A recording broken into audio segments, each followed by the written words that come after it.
All right, here we go. Let's finish up about process.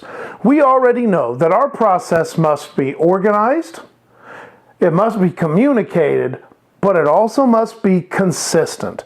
This is the one that we put on the list because it is important, but it's also the one that tends to get bent the most a little bit, because as we set up an organizational system way at the beginning of the semester, we think we know the content, we think we know who we're going to be giving the content to, we think we know how the process of the class is going to go. And all of those things is great. The best laid out class, however, will meet up with the realities of the students with which you work.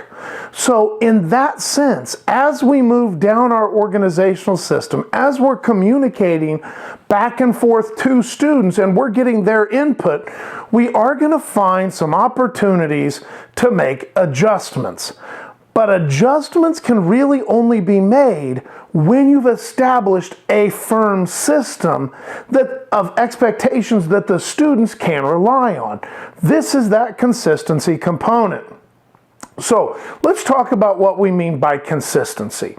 If I put myself in the role of the student, remember when I walk into class, one of the first things I'm going to think in my mind is, what's expected of me? How much work am I going to do? The next thing that comes to my mind, however, is once I do that work, where do I turn it in? What if I have a problem doing the work? How do I get help with that? What happens if I don't get it done in time? What happens if there's a question that I can't solve? Who can I get help from? Am I allowed to get help from this source, and this source? Is it considered cheating? Is it considered a problem? And do you notice the anxiety rises very, very quickly? This is where having our organizational pattern helps them know what's coming. Having communication means that there's those lines to interact with us that can help lower that anxiety, but this is where we also have consistent routines and rituals that really need to be put in place. So, for example, once we start chapter 1, when is the resource work where the students have to gather information or look over information or do reading or be prepared? When does that need to be accomplished by? The second thing is, as we ask them to do something, we have to make sure that students know and that we've established a routine for what format does their work need to be in. What is the grading system that's going to be used to judge the student's creation? Where do they turn that work in? When can they expect that work back? These are all sorts of routines and rituals that need to be followed pretty consistently because it alleviates the questions that the students has and it lowers the anxiety.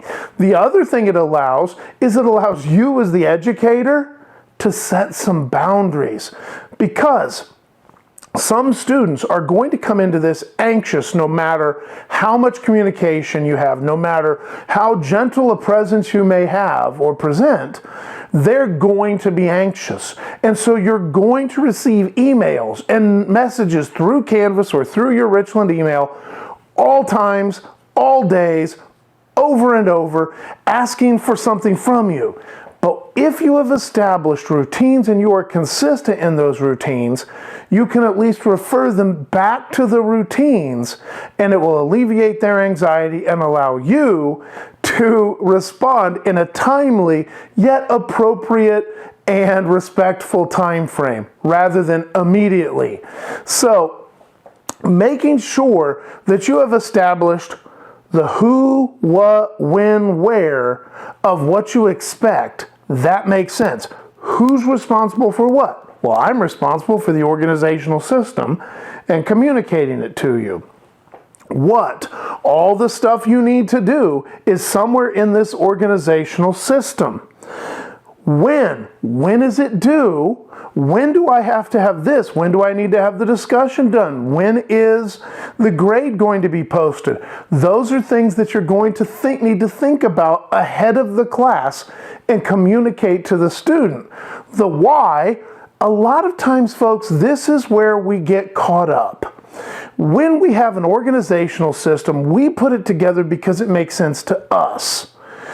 That's good. Because if it makes sense to us, it will likely make sense to the student. But don't forget that they may not have the full picture of whatever content you're actually trying to convey, and they may need a little bit more why to understand the routines. Why does it take a week for that professor to get my paper back to me? Well, folks, because there are 25 of you in the class and it takes me X number of hours to read each paper and to annotate and give feedback, and it's going to take a little time, versus something that's an online tool that gives immediate feedback as soon as they submit their work. So having that organization, having that communication, but also establishing those consistent rituals of who, what, when, where, why, all of those things are very important to keep anxiety on your part and on the student's part to a minimum, especially when it's either your first time in the classroom, or maybe your first time teaching a particular class, or maybe in my case that I ran into, it's the same class I've taught for nearly a decade, but it's in an entirely new format. You see, folks, in education, the reason we need to always constantly be looking at our process is that we constantly have a different group of students in front of us, either in the classroom or online, and we have to be taking this great organization that we've communicated and all these rituals that we've put together, and we may need to make an audible. We may need to make an adjustment. But you see, as we mentioned at the beginning of this video, it's not an adjustment if you haven't established a routine to begin with. So by establishing those routines, as you get to a need that can't be met by your organization or by your consistent patterns, now you can communicate with those students and say, you know what, folks, instead of this, which we've established, I'm going to show you grace or humanity or respect, and we're going to adjust to this for the reasons that I'm going to tell you, the reasons that I'm going to let you know, so that you feel respected because we have established this relationship. So, as we talk about the 4 P's of teaching, presence goes right into process. With that, we're going to pick it up on the product in the next video.